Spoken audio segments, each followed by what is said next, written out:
निघाला विषय खुर्ची डोक्यात जाण्याचा.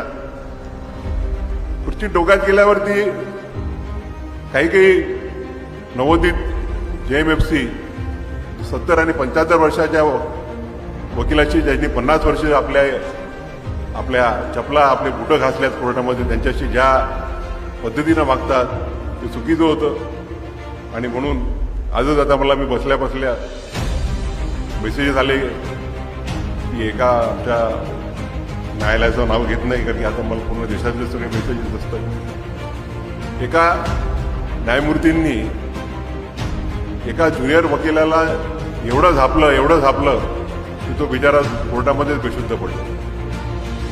मी नेहमीच म्हणत असतो आणि मी आता फॉलोही करतो की कोर्टाचं जे वातावरण आहे ते खेळीमेळीचं असलं पाहिजे. वकील आणि न्यायाधीश हे दोघंही दे आर को equal partners or rather they are two wheels of the golden chariot of justice. दोघंही समान आहेत. आणि वकिलांना खरा वागणूक देऊन मला ठीक आहे तुमचा इगो सॅटिस्फाय होत असेल परंतु तुमचं काम नाही आहे. आणि म्हणून सर्व न्यायाधीशांनाही माझी विनंती आहे की कृपा करून खुर्ची डोक्यात जाऊ नका देऊ.